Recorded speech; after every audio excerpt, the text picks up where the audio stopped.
Testing, testing, 1, 2, 3. Testing, testing, 1, 2, 3. SYLVIA LYDIA MORELOS.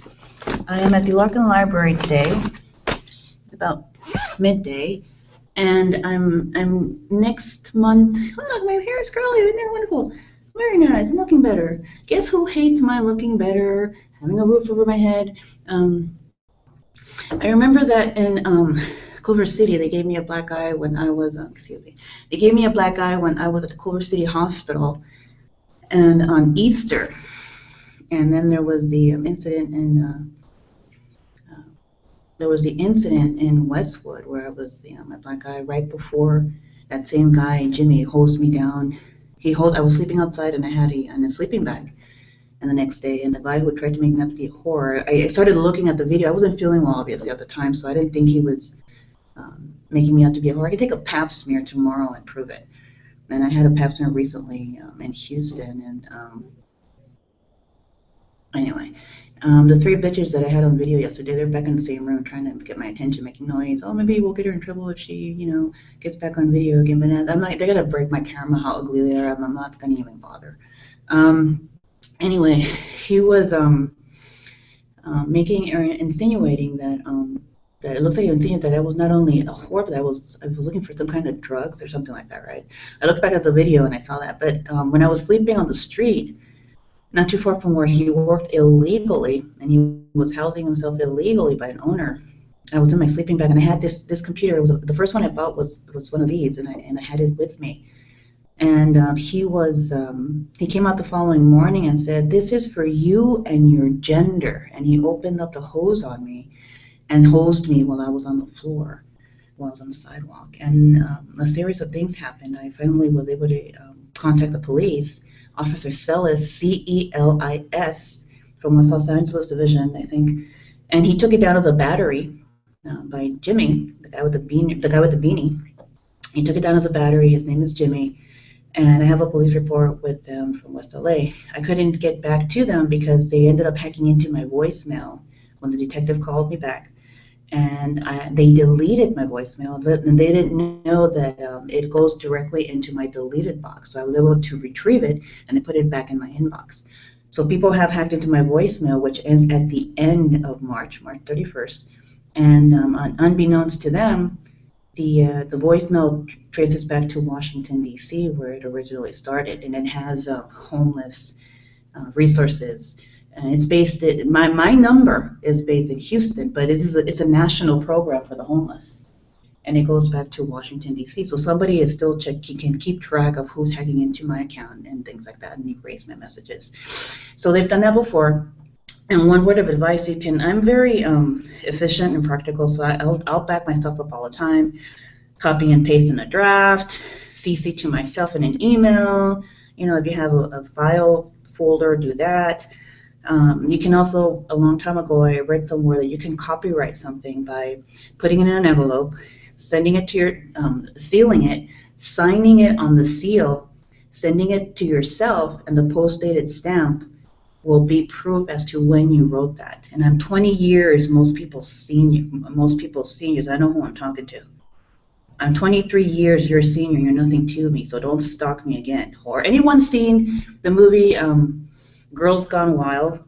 Because you're gonna find a bunch of whores on there, and they couldn't afford the publicity. But since they're making my life hell by stalking me and hurting other people, including children, they deserve to be brutalized by watching that movie. No rape, thank you. Watching that movie and finding out who the goddamn whores are. Who keeps stalking me because they're purportedly hurt children as well. And Girls Gone Wild with their tits in the air all over the goddamn place. And you'll be able to see other perpetrators. But keep the peace, keep it legal, and keep it clean on our part, because we're clean. And whatever you do behind closed doors, is porn and shit, that's your problem. But shoving your tits in my face is something that I really don't appreciate. And for the last time, I think the LGBT community is great, but I'm straight and I'm a Republican, and I love the LGBT community. I think they're wonderful people.